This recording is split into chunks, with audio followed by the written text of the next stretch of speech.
So OnePlus has finally officially whipped out the OnePlus 9 and the OnePlus 9 Pro, which should be going on sale soon. And as usual, that Pro model offers a bit of a boost in terms of the specs and the features over the standard OnePlus 9, but you will have to spunk up more cash if you fancy that ultra premium tech. Now I've been having a bit of a fiddle with both, so here's a full in-depth side-by-side comparison of the OnePlus 9 and the Pro to see how they stack up for their gaming prowess, their camera tech, their battery life, all the good stuff.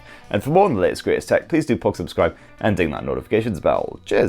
Okay, so stick the OnePlus 9 and the OnePlus 9 Pro side by side, and you will notice a couple of subtle little differences between the two. Notably, the Pro is a little bit bigger than the OnePlus 9 at 6.7 inches versus 6.55. It's not a huge difference in terms of the dimensions though, mostly because that massive screen on the OnePlus 9 Pro actually curves around the edges of the device, whereas in the OnePlus 9 you do have bezels surrounding the display because it is perfectly flat. The good news is that from the front, both the OnePlus 9 and the OnePlus 9 Pro are tougher than a concrete Dolph Lundgren. They've both got a nice bit of Gorilla Glass plating, and it's the same story if you flip around to the back as well. Now you can pick up a base model of the OnePlus 9 and the Pro model. In the OnePlus 9, that comes in either blue or black. OnePlus 9 Pro, that will come in either green or black. And those all come with a healthy 8 gigs of memory and 128 gigs of storage. But what I've got here is the upgraded version of both of these phones. So you've got the Winter Mist OnePlus 9 and the Morning Mist OnePlus 9 Pro. Ooh. And these actually come with 12 gigs of RAM, which is kind of mental, but there you go, and 256 gigs of storage, doubling that space. And you've also got this very funky design as well, where it's actually kind of a matte frosted finish up top, and then down below it is very glossy and shiny, and unfortunately that bottom end does pick up fingerprint scuffs rather easily. Besides that though, a very similar design on both the OnePlus 9 and the Pro, complete with a good bit of course, the OnePlus logo slapped there on the arse end like a big old brand. And the Hasselblad branded camera chassis, which juts out ever so slightly from the surface. The more keen-eyed among you, however, will notice the fact that you've got antenna bands here on the OnePlus 9 Pro, whereas the OnePlus 9 does not have those. That's because you've actually got a fiberglass infused polymer frame here on the standard OnePlus 9 in OnePlus's own words, whereas that's been upgraded to aluminium for the Pro model. Actual ports and switches are the same on both of these blowers though. You've got your power button, you've got your alert slider just above that for quickly flicking it onto silent when needed. Absolutely bugger all headphone jack action, unfortunately, on both of these smartphones. It's got your Type-C USB port down below.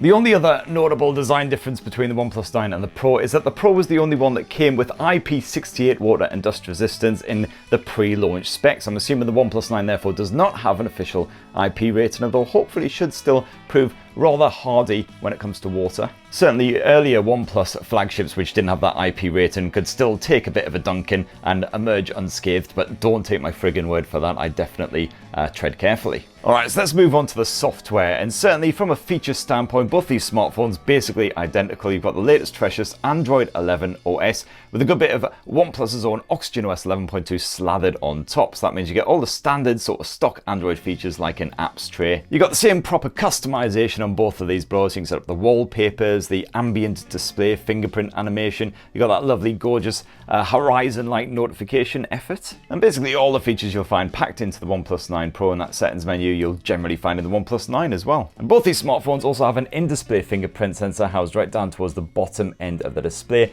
and in both cases nice and nippy and responsive. I had absolutely zero problems with either of these phones. And that can be used to unlock the smartphone and also authorize your online payments as well. And in both of these phones, the OnePlus 9 and the Pro model, you've also got face recognition as usual as well. So just tap the power button or raise to wake, and as you can see, straight into your desktop. You don't even see that bloody lock screen more often than not. As I mentioned before, both the OnePlus 9 and that Pro model offer a choice of 128 or 256 gigs of storage. It's UFS 3.1, so pretty nippy on both accounts as well. Sadly, still no micro SD memory card support though for expanding that storage. So, bum. So let's shift on to the displays, and as I mentioned before, the OnePlus 9 Pro has a slightly larger panel at 6.7 inches versus the 6.55 inch OnePlus 9, but they're both AMOLED displays, so nice punchy, vivid colors, full customization options as you would expect. You've got a standard Full HD Plus resolution on the OnePlus 9, whereas the OnePlus 9 Pro bumps that up to a Quad HD Plus resolution, so in supported apps and when streaming supported content, you'll definitely notice finer detail. Well, that said, movies and the like still look nice and crisp on the OnePlus 9, so don't let it put you off too much. Both OnePlus 9 phones support HDR10+, you've got full HDR streaming support on the likes of Netflix, and services like Netflix also support motion smoothing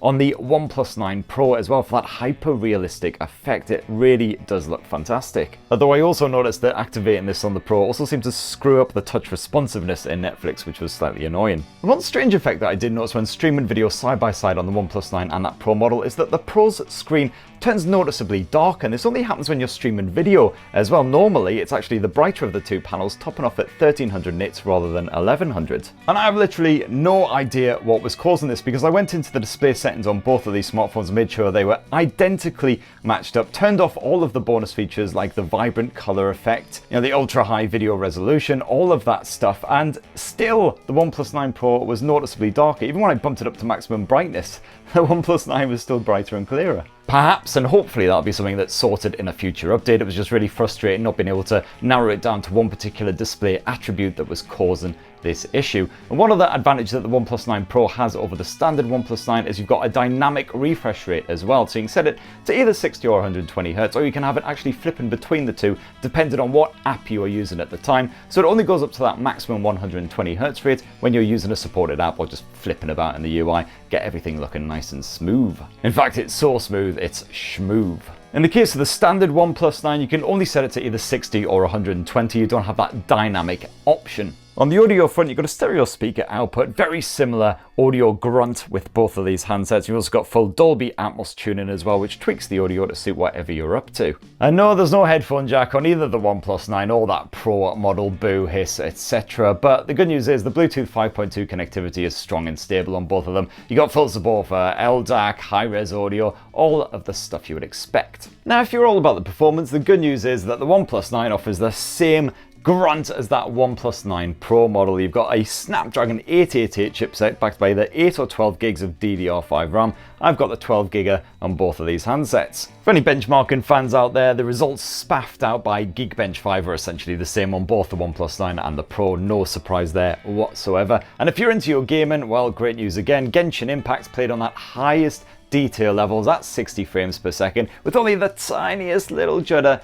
here and there when the action got a bit intense. You've got your Pro gaming mode, which can block notifications and ensure all your resources are dedicated to your game to give you the edge over the competition. And while the OnePlus 9 and the OnePlus 9 Pro undoubtedly heat up rather quickly if you are playing a game and charging the batteries at the same time, as long as you stay on the battery power, then I had no issues with throttling or overheating. You've got a built-in vapor chamber on both of these phones that's bigger than previous generations, your usual 5 layers of graphite, yada yada yada. And because it's a Snapdragon 888 chipset, that means you've got that built-in Qualcomm X60 modem, so you've got full 5G support for roaming around the world whenever we're able to do that again. Good bit of Wi-Fi 6 support on both of these as well, so connectivity absolutely top-notch. And no real difference on the battery front either. You've got a 4,500 mAh capacity cell crammed into the OnePlus 9 as well as the OnePlus 9 Pro as well, and that battery life is basically about the same. You'll find you'll make it through a fairly intensive day. No worries as long as you're not, doing lots of Genshin Impact or anything like that. Of course, the OnePlus 9 Pro does have that Quad HD resolution screen to power rather than the Full HD panel on the OnePlus 9, but on the flip side, you've also got that dynamic refresh rate, so that can scale down to 60 Hz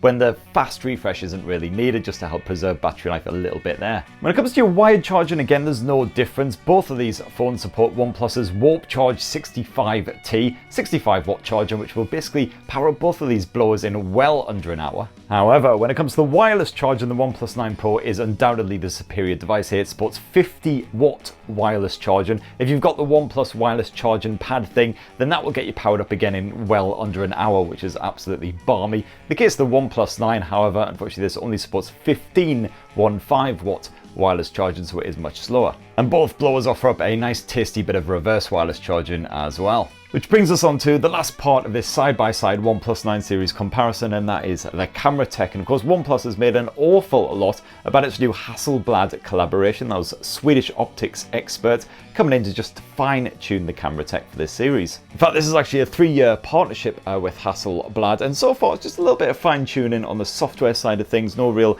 difference to the hardware or anything in there yet. There are some big differences when it comes to the camera tech in the OnePlus 9 series though. The standard OnePlus 9 rocks the Sony IMX689 primary sensor, whereas in the case of the OnePlus 9 Pro, that is bumped up to the Sony IMX789. And in the case of the Pro model, you've also got optical image stabilization built into that primary lens. In the case of the standard OnePlus 9, not so much. Now, in my side-by-side test shots using the auto mode, I found that the OnePlus 9 Pro spaffed out the more natural looking images, while the standard OnePlus 9 tends to boost the colours a tad. You still get very attractive results, it's just not as realistic. You also get respectable shots in HDR situations, and in fact here the standard OnePlus 9 actually produced more balanced shots than the Pro more often than not, with less saturation of those colours.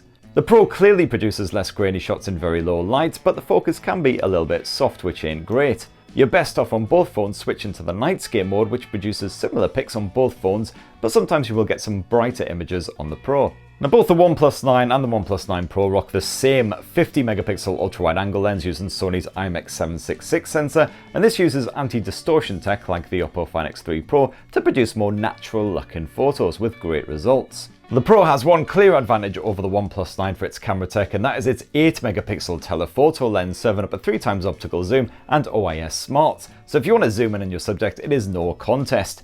Those OnePlus 9 pics already look proper mank at the 10x digital limit, but the Pro can go all the way up to a 30x digital zoom. And both phones also serve up a 2 megapixel monochrome lens as well. Exciting times. Strap me down. Both OnePlus 9 series smartphones basically serve up the same selection of bonus modes as well, including that fresh new Hasselblad fine-tuned Pro mode, which allows you to shoot 12-bit RAW images. And of course, you've got the usual portrait mode smart as well, and again, both OnePlus 9 and the OnePlus 9 Pro can shoot a mighty fine-looking portrait. For your video needs, you can actually shoot 8K resolution footage on both the OnePlus 9 and the OnePlus 9 Pro, matching the likes of the S21, the Mi 11. Otherwise, if you bump it down to 4K resolution, you've got an option of 30 or 60 FPS here on the standard OnePlus 9, but you can bump that all the way up to 120 FPS here on the OnePlus 9 Pro for hyper-realistic results. You got respectable image stabilization on both of them, and of course on the Pro you've got the bonus of that telephoto lens to get closer to the action when needed. And then for you Instagram fans, you get the same 16 megapixel front-facing shooter on both the OnePlus 9 and the Pro using Sony's IMX471 sensor. And yeah, it makes me look shit, but hopefully it'll do a fine job of your gorgeous mug instead. So there you have it in a nutshell, how the OnePlus 9 and the OnePlus 9 Pro stack up against one another. So which one are you more tempted by? If you are indeed tempted by either of the new OnePlus 9 series handsets, it'd be great to hear your thoughts down in the comments below. Is the Pro worth it for that extra bit of cash, or will you just stick with the standard OnePlus 9? You can check out my full unboxing videos with both of these below if you want to see each of them individually in more depth, and I should be hopefully reviewing both of them very shortly as well. So to make sure you don't miss out on all that thrilling content, please do poke subscribe and ding that notifications bell, and have yourselves a lovely, fantastic rest of the week. Cheers everyone, love you!